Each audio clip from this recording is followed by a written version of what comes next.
the other day though.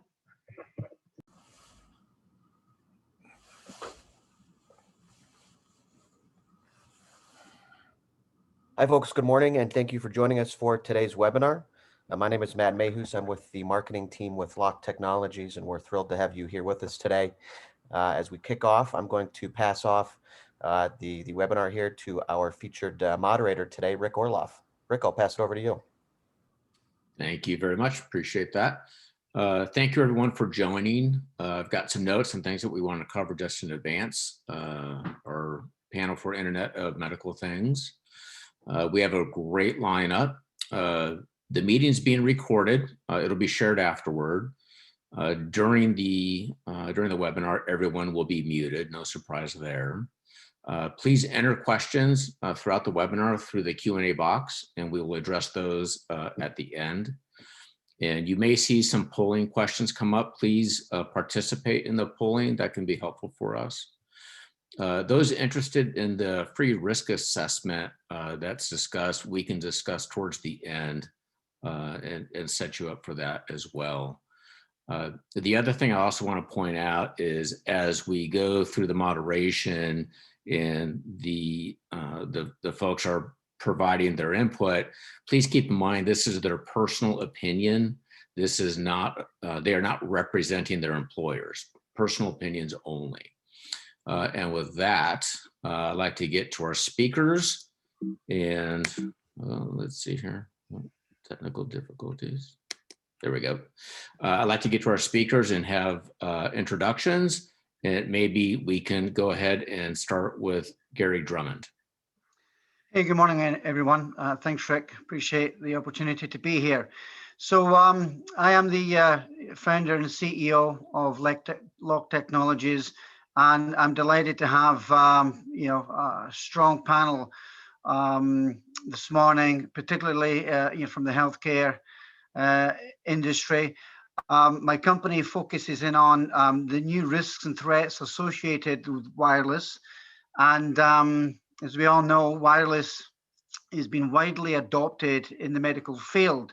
So we're looking forward to just sharing with you some of the recent risks and threats we're seeing and how we have been able to build a best practice around that. So delighted to be here. Thanks very much for your participation. And Rick. Craig? Yeah, I'm Craig Richardville, the Chief Information and Digital Officer for SCL Health. I've been in this role out here on the West for 2 years. Prior to that, I was the Chief Information and Analytics Officer for Carolina's healthcare system, now called Atrium Health, for 21 years, and began my career with ProMedica Health out of Toledo, Ohio. So 30 plus years in the healthcare IT field. When Gary asked about coming in and talking about this, there's a couple things that I wanted to stress. And one, first and foremost, is certainly security is the top of mind for many industries, and certainly within healthcare. And also to be able to show the CIO and the CISO relationship. So with that, I actually have my CISO with me, Howard Hale, as well. Looking forward to the discussion. Excellent. Transition to Howard, please. Yeah, thank you. Howard Hill, I'm Chief Information Security Officer for SCL Health. I've have over 22 years experience in IT, whether it's architecture, engineering, and security. Before getting into healthcare around 2007, I was in state and local government with the state of Kansas, focused on a lot of different technologies and approaches back when we were just heading down the path of wide area networking with the state of Kansas to the state and to the county and city governments as well. So a lot of work at the state level as well as healthcare. And agree with Craig and I, a tight partnership as we're working through a lot of challenges within security, within healthcare. And I think that's one thing that you have to have is that tight integration between your CIO and your CISO. So thank you. It's great to be here. I'm guessing of Kansas, it's a flat network. Networking geography joke. William, please. Yes, hello. Thank you for giving me the opportunity to join this panel. I started my IT career in the Air Force. I spent 14 years as a military intelligence officer. When I got out, I started my IT career as a help desk agent and kind of worked every job within IT, all the way to CIO of a healthcare system here in California. In the security field, I transitioned to that when I moved into the casino industry and was the IT compliance officer for the Wynn.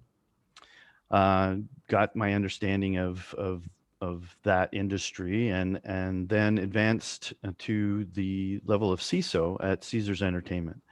I helped secure their 47 casinos along with hosting DEF CON for multiple years. So my viewpoint really isn't operationalizing security and ensuring that organizations are doing what is necessary in order to protect the data that they rely on.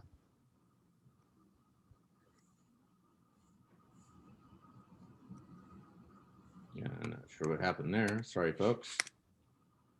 All right. Let's jump to our first theme, first question, if you don't mind. I'm going to float this out to Craig. The first question that we had, as the industry continues to evolve, how is technology and the threat landscape changing, specifically to healthcare? Yeah, Rick, it certainly continues to escalate in terms of getting the attention from your board, from the community, from the senior team. It's one of the areas that continues to have top attention when you go through different quarterly board meetings, for example, that you report back out, just kind of the safety and security. If you look at healthcare just in general, healthcare produces data, and that data is very private, very sensitive, and we have the privilege to keep that data safe and secure.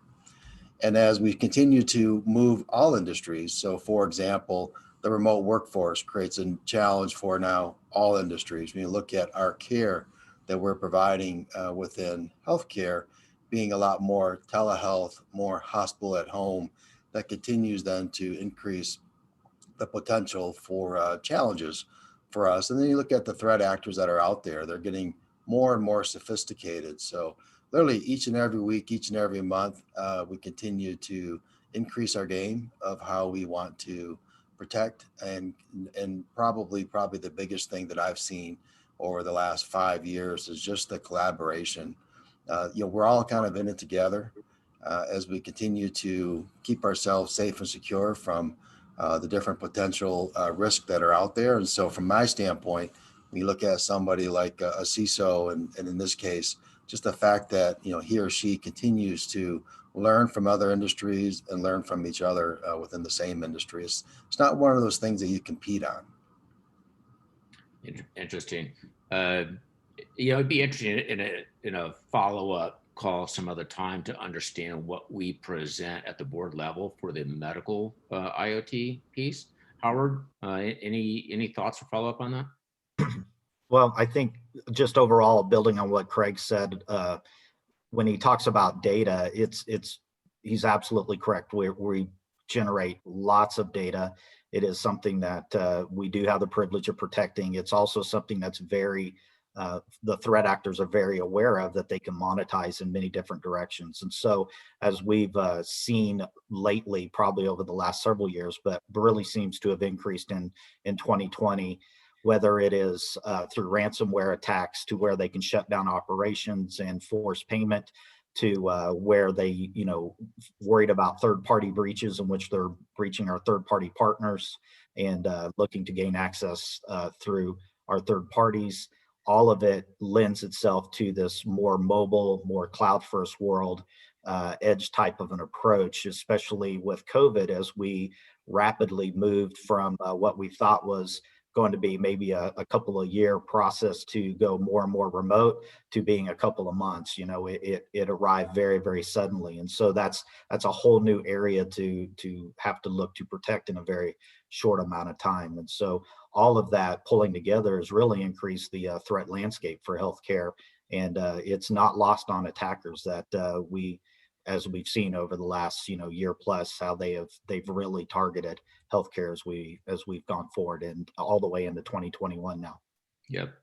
I think the companies that had the best operating frameworks navigated that expansion the best. Those that didn't have really good operating frameworks probably had a greater challenge, where they need the Howards of the world, right, in the business to make sure things are being deployed in a secure fashion. Bill, the next question here is for you. As a former healthcare system CIO, right, what are you currently seeing in the space? What are some of the challenges and problems that we think organizations are facing, especially when we start looking at the SolarWinds breach and the FireEye work? Yeah, so you brought up a very interesting threat landscape that occurred in 2020. So SolarWinds breach and the FireEye exposures brought apart the tools in which these organizations helped us determine what vulnerabilities we had. So they were scanning tools, custom wrote programming to red team or hack their way into organizations in order to help the organization fix those holes or put some type of hurdle to prevent the attacker to trip over.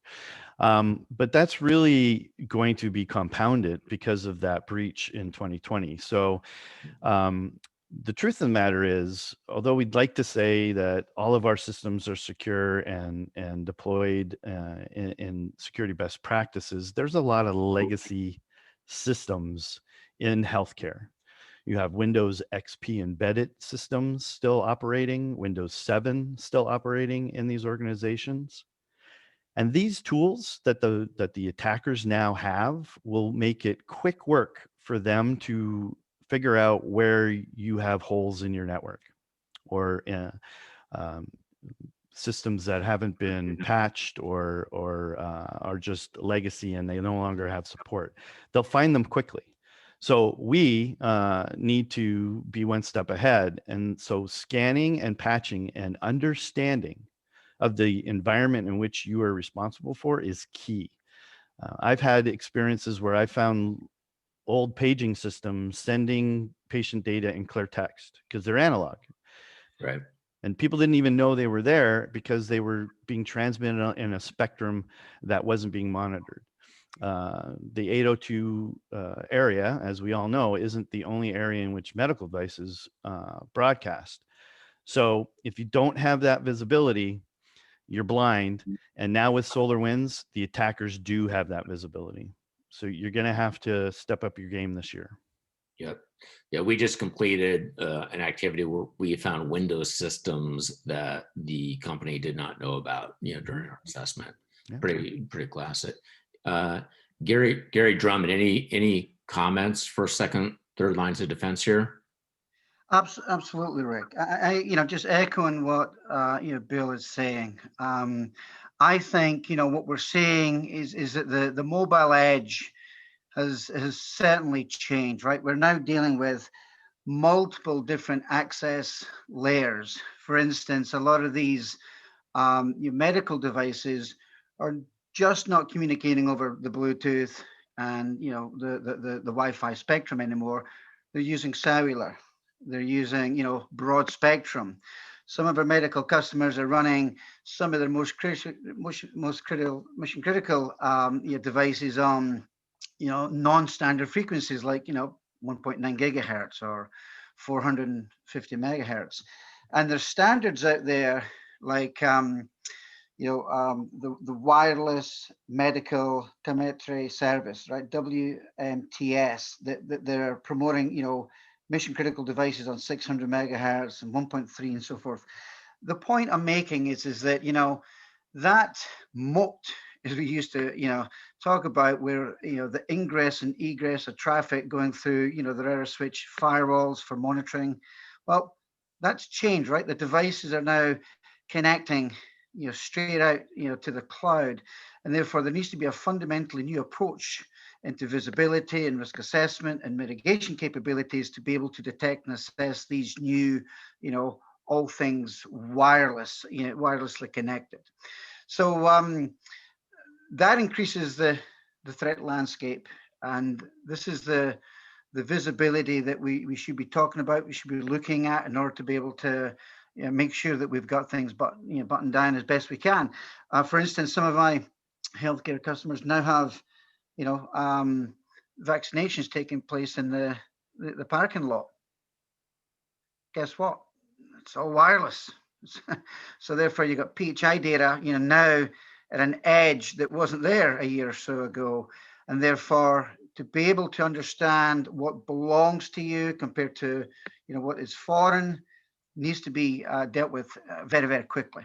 So that's my comments on State of the Union there, that the threat landscape has changed, is changing, and we're moving into a everything wireless type world.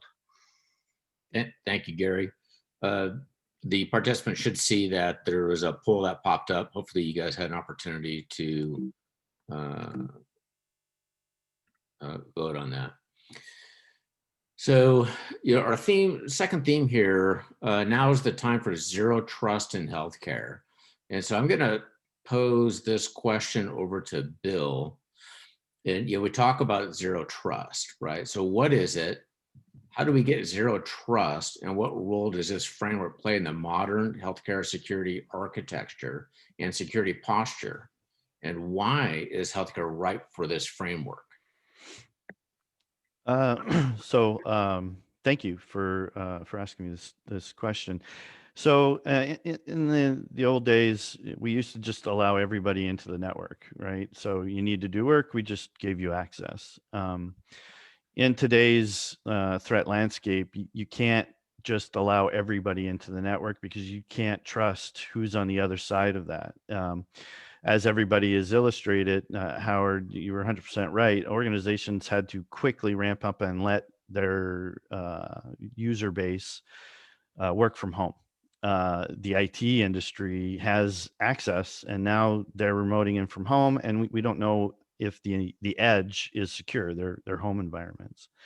So you can't even trust your own employees' identities when they're coming in. So you have to move from trusting all and blacklisting the exceptions to not trusting anything and only allowing in what you can confirm. The other aspect of this is that in larger networks, you have shadow IT or rogue IT elements that will deploy.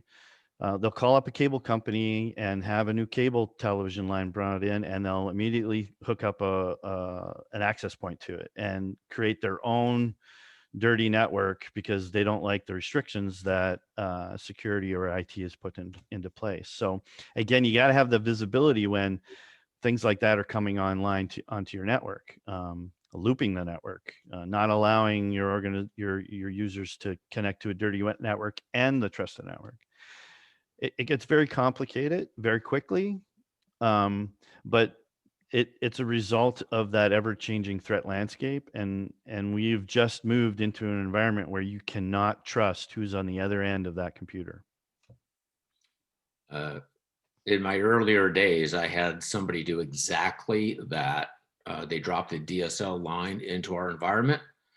And without getting into any details, I will tell you that there was a DeWalt drill and a 3-inch screw involved in my response. That is a very true story. Bill, Craig and Howard, do you guys have any comments on this? Howard, why don't you go ahead and start out? Yeah, no worries. Well, my first comment is Bill's exactly right, and I think what you see in this this mobile cloud first world is that you're kind of sitting with both feet on both sides of the network. So you have a definite need to come into the network because a lot of your EHRs are not cloud-based. You have lots of data and access still needed internally on the in the traditional network sense. And then as we're transitioning to the IaaS world and SaaS-based world, you have a need to have this other type of more native access type of an approach And both of these offer very specific challenges as far as how you're going to provide access. And I think as we move into this zero trust and understanding, trusted identity, trusted device, marrying those together, and taking this approach and saying, how do we provide the access as need, but only access needed internally to our associates, from an external to an internal, to gain access to like the health record versus to a SaaS-based application. How do you manage and kind of do all of this in a way that doesn't cause friction to the end user's access? It's a very daunting challenge, but it's something that we have to continue to work on, because as we move more and more, as healthcare moves more and more into this cloud first, mobile first world, it really is our only option, because we can't set up VPNs to everything and expect to be able to gain any type of efficiencies that's needed to care for our patients going forward. Great. Yeah, the only thing I would add is, as we continue to mature where we are accessing our systems and the data for those systems, that whole triad of what's going to be on-prem, what's going to be software as a service, what's going to be in a public cloud, that whole transition, and as those balls keep getting bigger and some is smaller than the others, it really does put a lot, in my opinion, a lot of pressure on your relationships with your partners. You really have to be able to understand what some of their limitations are. You got to understand what some of their potential vulnerabilities might be, because as they, potentially would have an issue that could certainly very easily kind of relate back into you and many others that use them as a service. So as we continue to kind of evolve what that looks like, that becomes something that I think will really continue to, for all industries, continue to start to look at the maturity aspect of what we're doing. We're evolving very quickly. So we'll continue to move ourselves into that, but you can't forget about the old, and you've got to be able to focus on the new. And in the middle of all that, obviously, is our people, who really do need the access, or our patients or our providers. And you've got to be able to give them that access to that data at the right time, at the right speed, for the right decision-making to take place.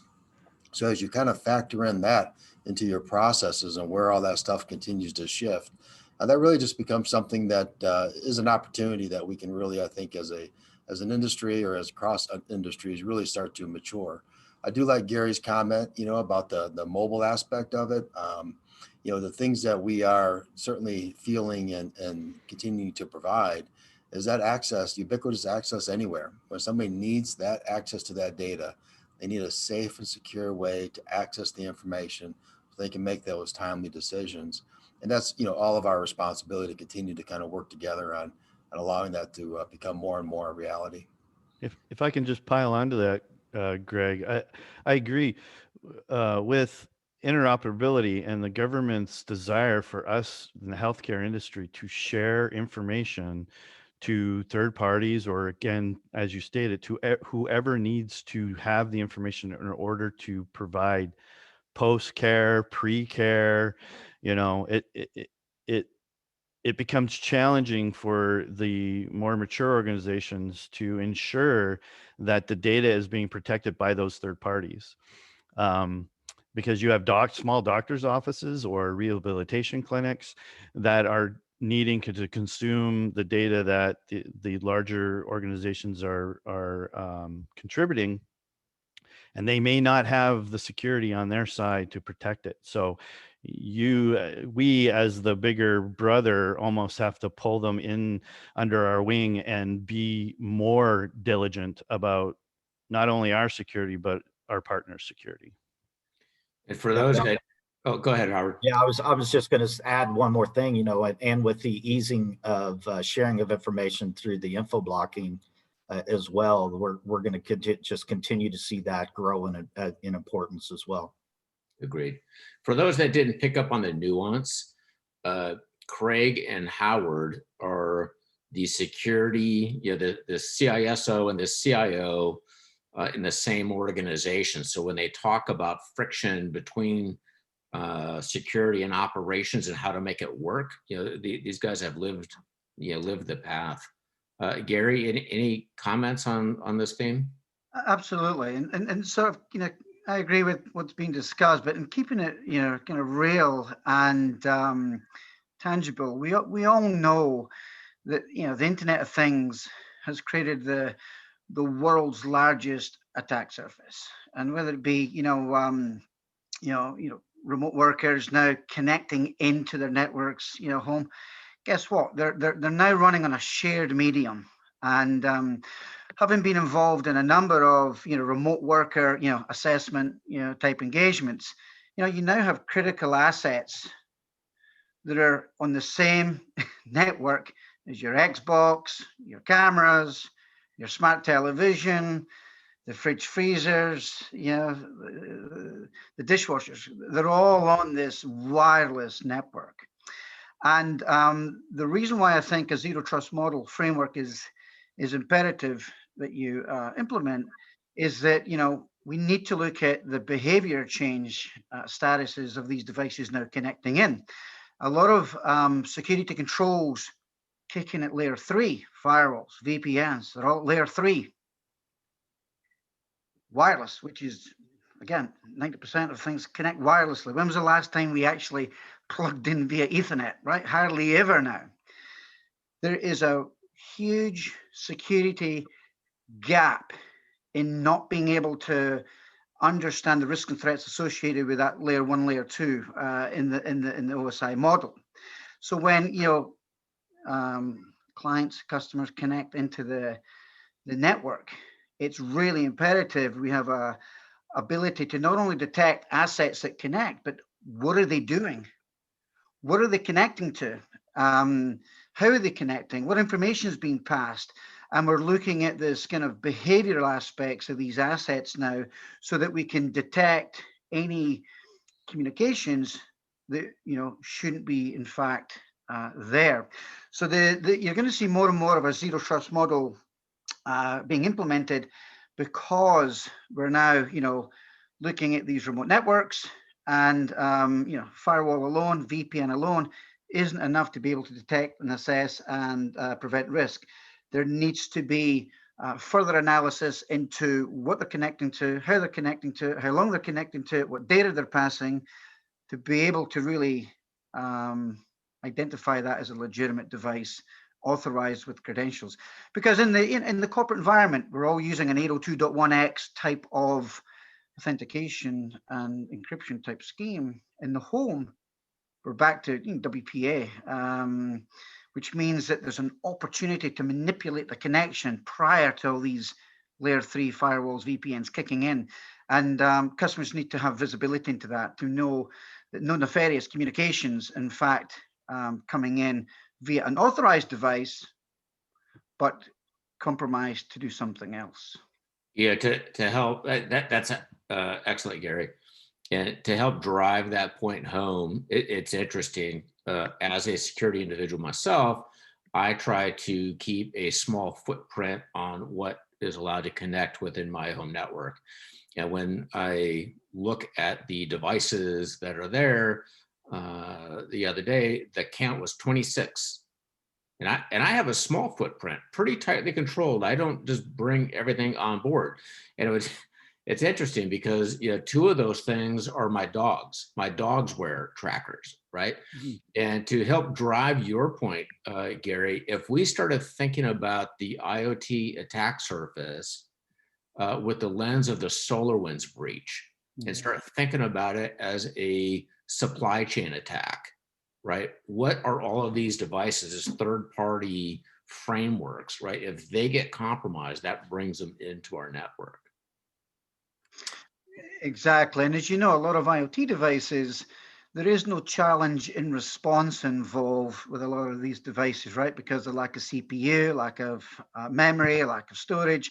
Therefore, they've got the basics to get connected. But in the home environment where a lot of folks are now connecting from, they're in a mixed network, and therefore it's really important to understand what is in fact in that environment, and therefore having a zero trust framework to be able to not only identify the asset but understand the behavior of that aspect, that asset is key.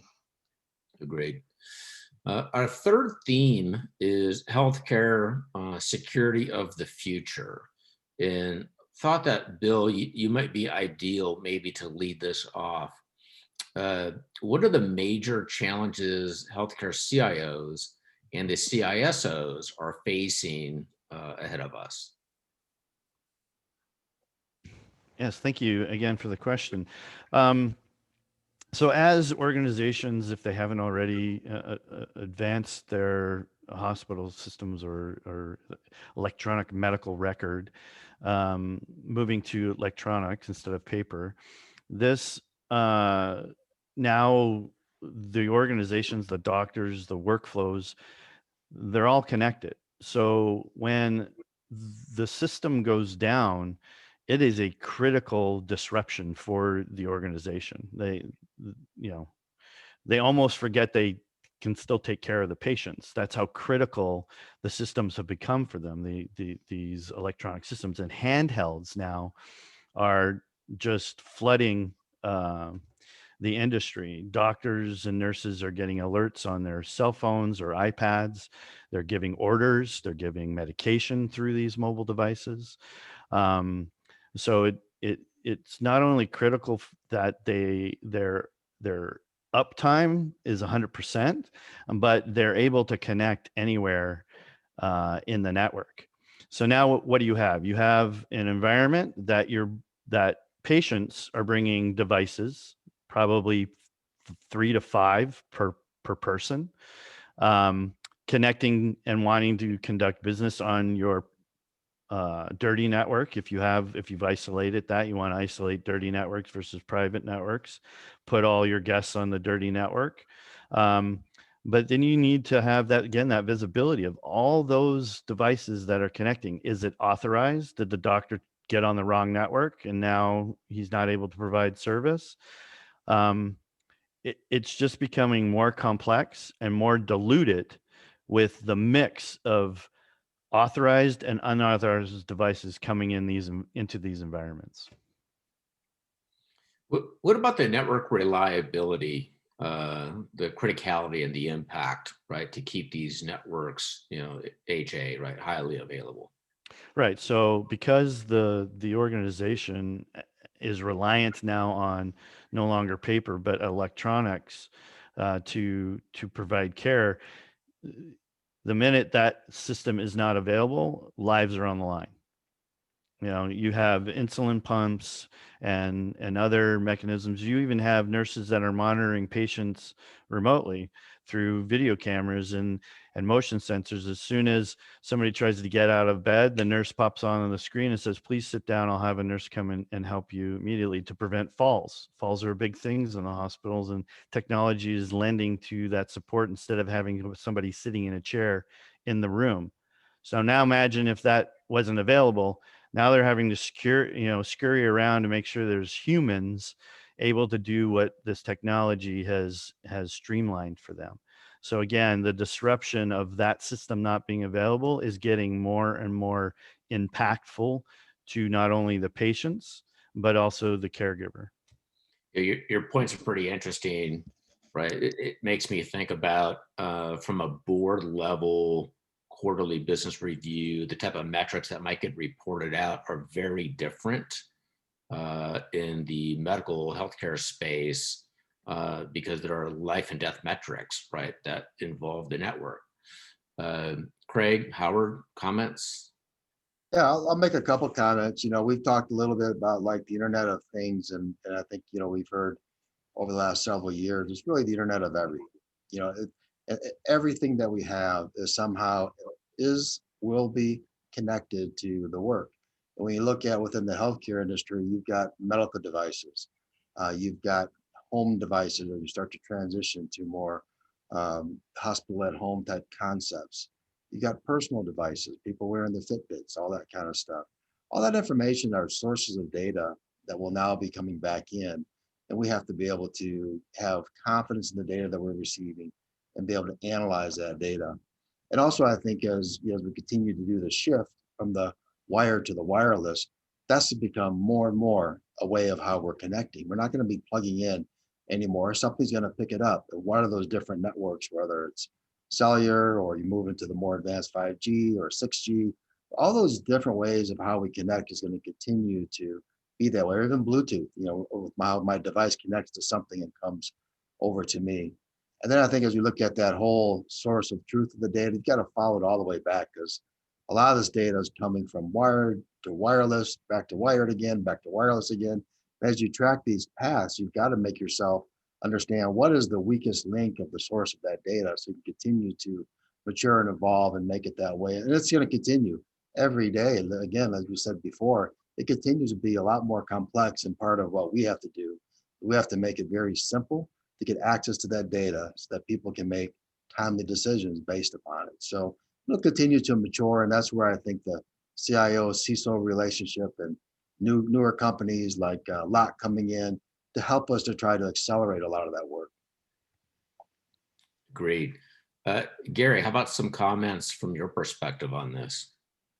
Yeah, I totally agree with what Craig just said. It's RF devices, radio frequency devices in healthcare environments is exploding. And it's only been,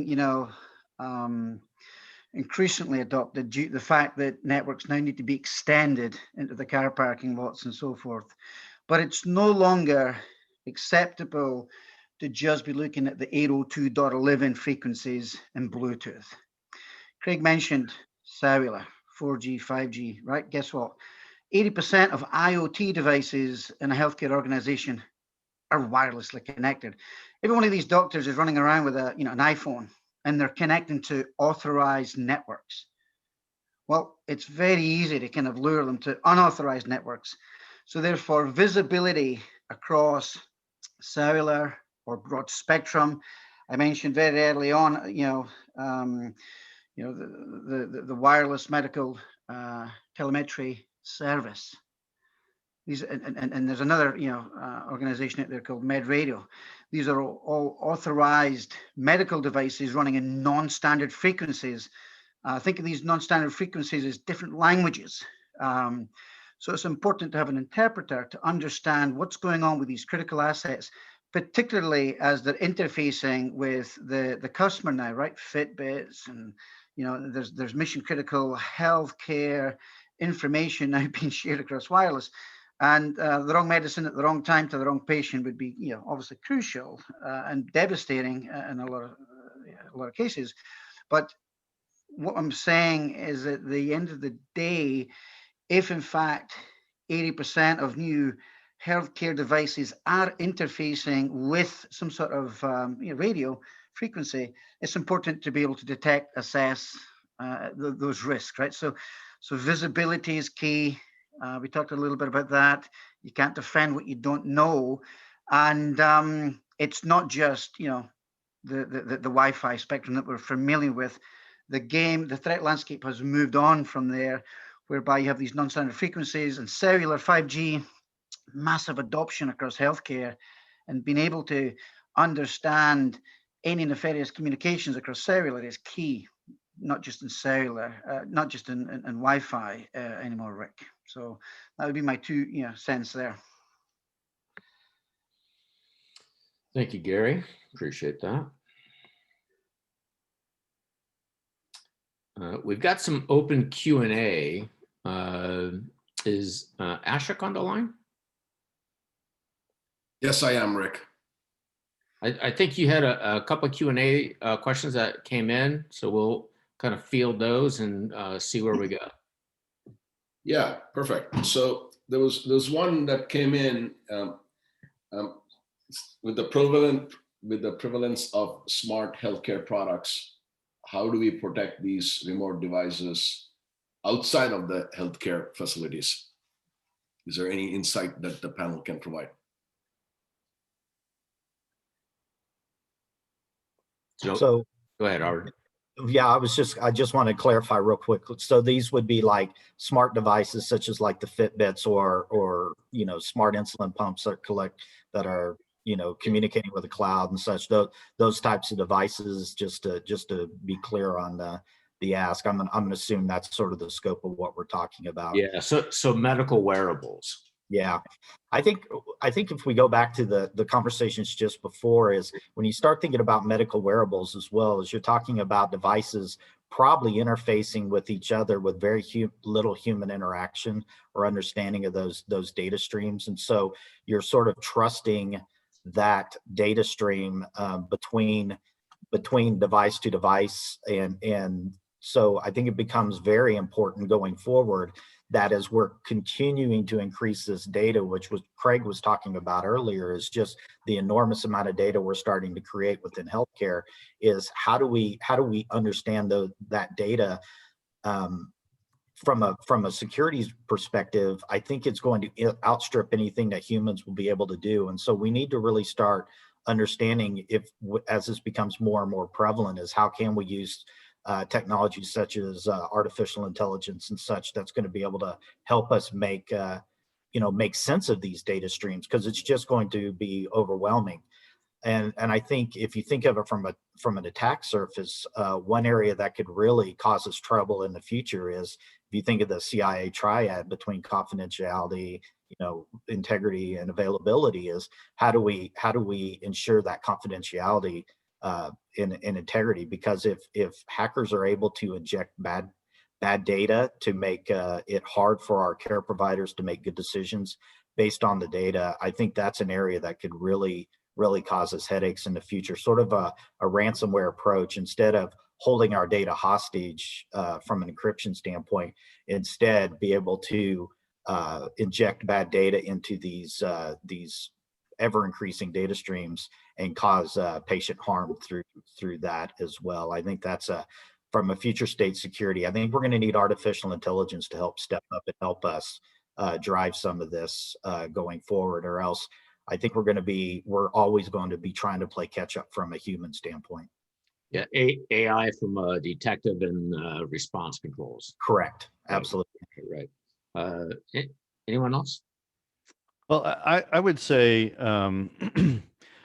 first, moving back to the zero trust comment, you have to maintain a zero trust with these devices. So you don't allow direct connection from a Fitbit into the medical record. You would send it up to a cloud, to a repository, and then from there, once scanned and ensured that that was not dangerous, brought down into the system of record. That's how I would architect it, until some standardization can be brought to these Internet of Things devices to ensure that they're adhering to security best practices, because there just aren't currently. Especially with medical devices that require FDA approval. Vendors have not been forced to go back and get it reapproved every time they have to do a patch, and that's what's required. So they don't. They rely on the owner to take on that responsibility. And I think that's one of the major fail points, again, is there's no standard that the industry is being held to. The organizations have to take it upon themselves and protect themselves, instead of having the industry do it for them. And that's the challenge. Any other comments? No, I was just going to quickly say again, right? It comes back down to visibility. It comes back down to the ability to understand what these devices are doing, right? This asset, identification, classification, and really, the purpose of the device, and have this independent audit of assessment to again validate the connection. There's a lot of attacks that will actually never traverse the wired side. So in other words, I've seen a comment on blockchain just a few seconds ago, right? Blockchain does a good job at authorizing and authenticating devices to the network. But if in fact it's the devices through either lack of protocol analysis and understanding what that device is doing, a lot of data exfiltration could take place, and it actually never hit the wired side, Rick. The point I'm making is that it's very important that in order for you to really get your arms around this problem of why everything's kind of wirelessly connected, it's really important to not only just know what's on the wire side, but it's really important to know what's going on the wireless side, and that's where a lot of data exfiltration is taking place.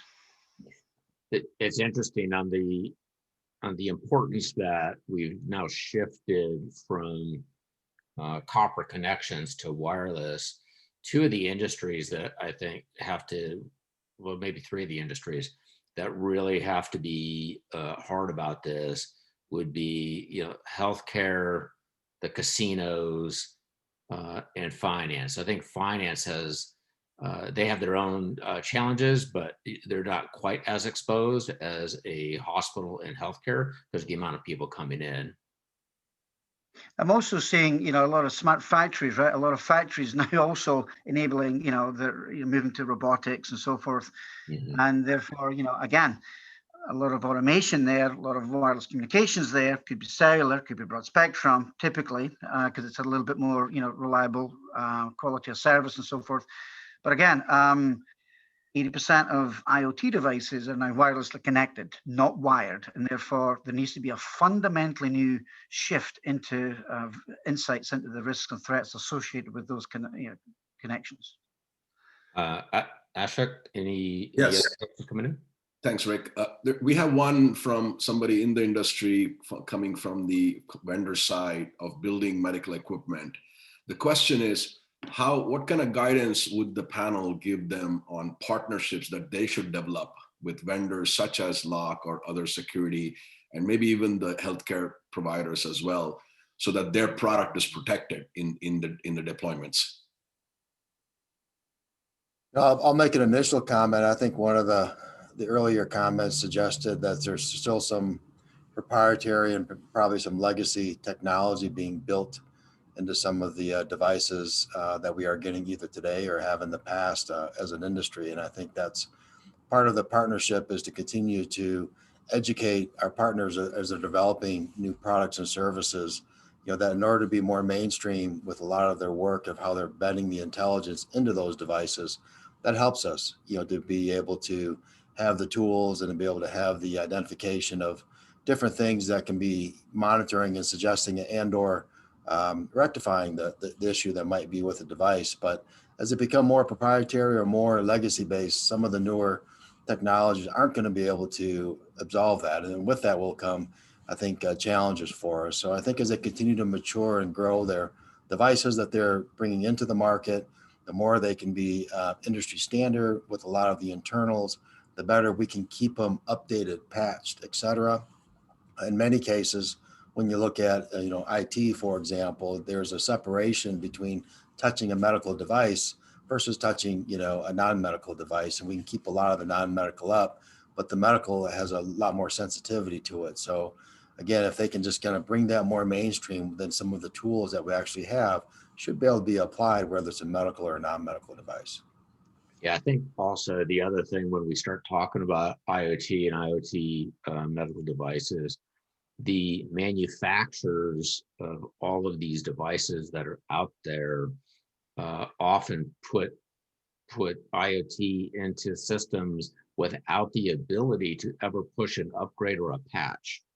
So when Gary mentions your stove and your oven and everything else, once it's out, right, is there a plan by the manufacturers to push out a security patch? So if I could disable my thermocoupler and turn on the gas and turn off the igniter, right, that would be a very dangerous situation. Yeah, no, these are all valid points. I would say, there's three major ways to kind of compromise, IoT in general, either through targeted endeavors, opportunistic endeavors, and of course, espionage endeavors, right? This invisible threat. To the gentleman's, question in terms of, teaming up with a company that's providing this independent audit of, supply chain, validation, right? This independent audit. There's near field and far field types of risks, and we're now getting asked and being, in fact, NIST just beefed up their 171-A and 171-B, specifically in supply chain management, to say, hey, how do we know there's no nefarious communications chipsets in these devices? It could be medical, right? Could be something else. And you're now starting to see attacks coming in from, RAM, memory, leaking, and power supplies now leaking, electromagnetics and things like that. So I think to the person's question, I think there is a need to be able to kind of look at the layer 1, layer 2 spectrum, right? The electromagnetics that bleed into the airspace that could be used as an invisible threat to compromise things like memory. But espionage, whether it be deliberate or unintentional, but espionage threat to the supply chain, we just don't know where all these, chipsets are coming from now. So I think there is a need to be able to, as a medical device supplier into healthcare, I think there needs to be some sort of due diligence done and some sort of verification done in order to, win the vote of confidence with your customers to say, hey, we've gone the extra mile, we've taken the extra step. We are, NIST 171, compliant and so forth. So I think, you're going to see more of this going forward. And how do we know the supply chain is in fact verified? And that's what I'm saying. And that, you're going to start to see new wireless types of exploitation coming through, leaked memory and leaked power supplies and other near field types of exploitations. Gary, you're suggesting that the bad guys are ignoring my policy that says there's no espionage allowed. That's terrible. Total policy violation. Yeah, I think we need to beef that up, right? It's an area that yeah, I need to add drones to my budget. Ashok, Yeah. Go ahead. The next one is more like a validation question. The person sees zero trust as actually an ecosystem of the different solutions that have to be kind of built together to provide the end-to-end security. So there's no such thing as like a single solution that goes end-to-end. So any comments from the panel on that? What would be your thoughts on how you're putting zero trust together, I guess? I think so. Just quickly, from my point of view, I think that is correct. I think there is some truth to the fact that it's a little bit of it's a kind of a fractured approach right now. But I do see a lot of companies working more towards that integrated approach, especially as you're moving towards the cloud, as you're pushing more and more into a cloud-based solution in which you're connecting into that cloud, whether it's through firewall services, whether it's through a multitude of threat detection, such as you're kind of pulling that all in together into a more collapse type of an approach.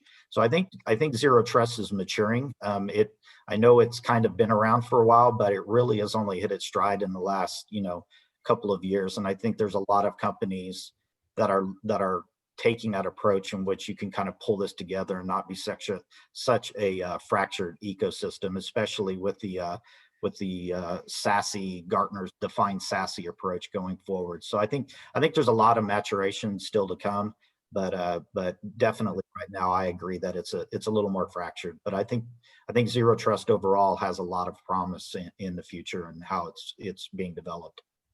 So Bill, you've done an enormous amount in a zero trust model, given your background in the, let's just say, corporate sector and healthcare industry. What's typically, how would you anticipate the tool set or number of tools used to have that blended effect of a zero trust model? Wow. The approach that I took both at Caesars Entertainment in hosting DEF CON and then also at the healthcare industry, it's a layered approach, right? It's defense in depth or castle approach in which I put forward. So visibility is the key. You gotta not only secure your physical environment, so NAC or network access control on the wired side, you also have to secure that on the wireless side, you need to have proxy control. So what are you allowing in and out of the environment? And what are you allowing your users? Obviously, that will be different on a dirty network versus a private network. And then have the logging and monitoring, consuming all that data from all those devices and perimeter security and internal security devices that you've layered throughout your organization, consuming all that data and then deriving actionable results from that. Right. And so using third parties like Lock and others that can wipe out all that white noise and give you actionable data for your limited staff to act on, that is really the key to a zero trust and a layered security approach. Yeah, if we go back and we, thank you, Bill. If we go back and look at companies that have been in the news for breaches and things like that, one of the indicators that I see when we talk about consuming data and making it actionable is when a company comes back with their postmortem and says, we know exactly what happened. Here's exactly what happened. Here was how the breach occurred. Here was how they got lateral movement. Here's how they got escalated privileges. What that should also be telling the audience and the reader is, if that company had a better model by which they were consuming real-time events and data, they could have done something about that breach. Because clearly all of the data was there. They just had not invested and had the rule sets to detect the things that were happening in real time. The data. My CTO always says, logs never lie. Yep. The data was there. Mm-hmm. And, you know, I would jump in here and say, you know, first and foremost, you know, we are moving away from a wired centric world to more of a mobile wireless centric world. Yet organizations are still relying on wired side tools to look at new risks and threats associated with the, you know, the new threat landscape, such as IoT and so forth, right? And 80% being wireless. So I think there needs to be just a slight shift in looking at logs and looking at, you know, attacks in the areas that are most open to compromise, Rick. Yeah. So thank you, Gary. So we have just a couple minutes left. I want to make sure that I put up contact information for the panel members, including myself. And we do have, or Gary and Locke have, a complimentary threat assessment kit. If you're interested in that kit, you know, please contact Gary Drummond at the address below. I'm sorry, at the address at the top there. I think maybe we could do one last question, Ashok, if you want to squeeze one more in there. This is more of a general one. Question is, if we were to invest in one technology stack to protect ourselves being in the healthcare delivery organization, kind of a deployment, where should we focus now?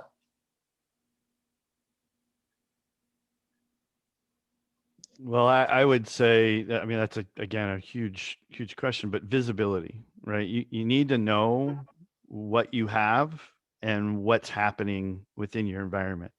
So a SIM or some type of logging tool, Lock, something to give you an understanding of your footprint.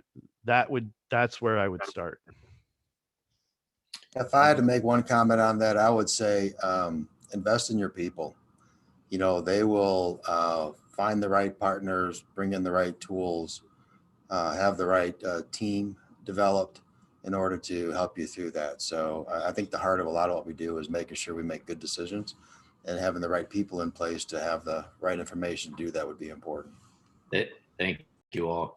And just lastly, as we close here, we do have a Gartner, Gary has a Gartner report available. So if you want to get the Gartner report, you know, please reach out to Gary and he will get that over to you. And I think we are just at a close. Any Gary last comments before we shut down?